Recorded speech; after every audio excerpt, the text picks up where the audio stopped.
Hi everybody, welcome. Last week I started talking about the importance of the vestibular system and what a huge role that plays in your child's ability to learn, focus, have good processing, and so forth. Today I want to get specific into why your child might have a hard time sitting still and paying attention. So how often are kids told in class, or are they told at the dinner table, or when we're trying to get them to do homework, sit still and pay attention, right? When they're kind of fidgeting and they're moving, and we're trying to kind of make them understand that if they don't sit still, they won't be able to pay attention. Well, guess what? Your kid is smarter than you. If they have a vestibular, a weak vestibular system, they are actually tapping into some intuition or wisdom or knowing that when they move, they are actually able to focus better. So let me get into how that works, because you're probably like, what? So first of all, if you've ever taken a yoga class and you've done the tree pose, you know how hard it is to keep your balance on one leg and not move, right? To stay perfectly still. Like that's the hardest thing ever. And that when you wobble a little bit, you're more likely to keep your balance, right? Sometimes we do that. We wobble a little bit and that allows us to maintain our balance. And that is because of the vestibular system.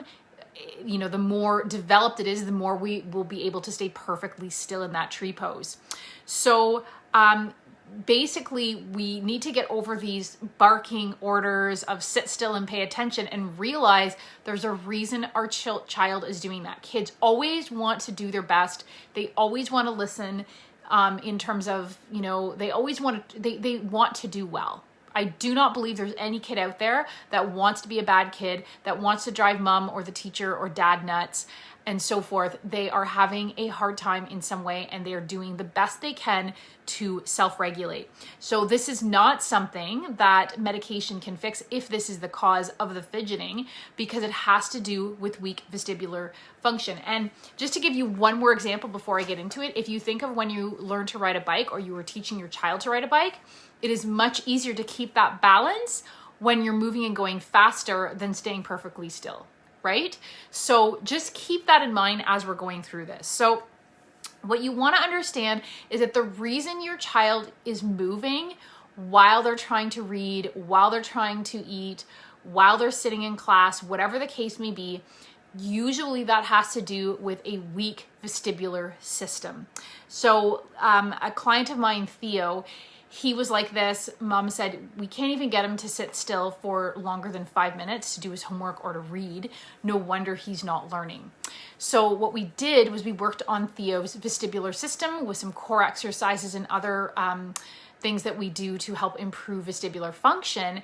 And within, I would say 4 to 6 weeks, they both said, oh my goodness, he's able to focus on his homework and be able to get stuff done and sit still. And, you know, not just at the table to do homework, but whether it's supper, the dinner table, or at school, the teachers have remarked and noticed the same improvement. So how this works is that movement activates the vestibular system.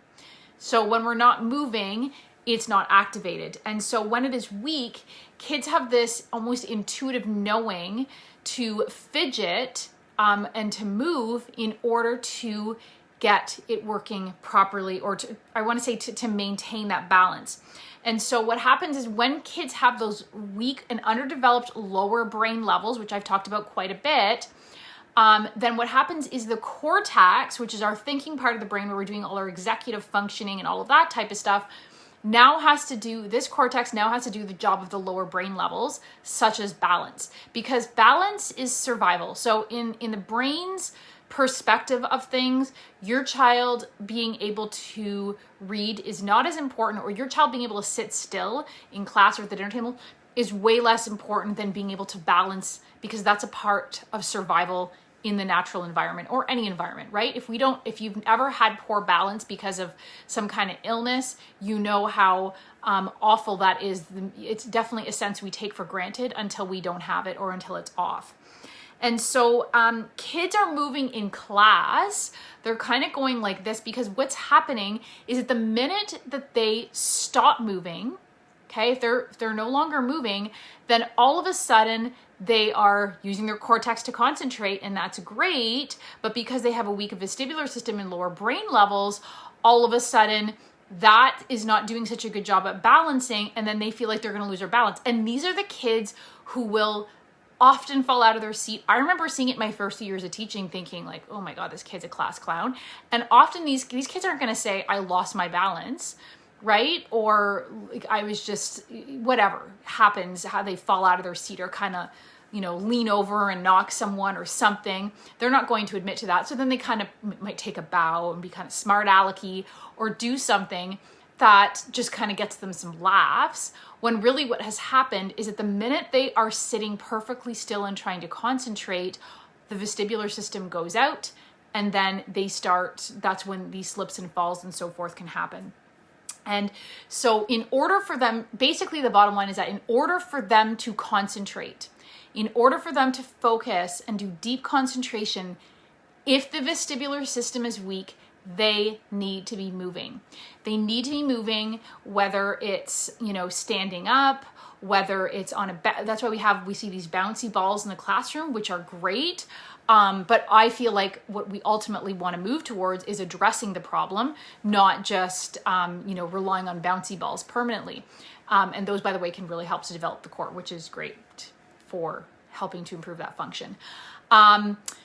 So what's happening is your child is moving in order to concentrate. Do they know that? They probably don't realize. They just know that when they move, they're able to focus better than if they are sitting perfectly still, because then all of a sudden it's harder to maintain that balance.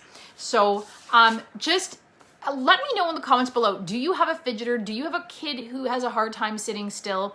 Some of the other things that these kids will do, they will be fidgeters. They will be the type that might fall out or slide out or, just kind of lose their balance more easily. Maybe they very clearly have balance issues.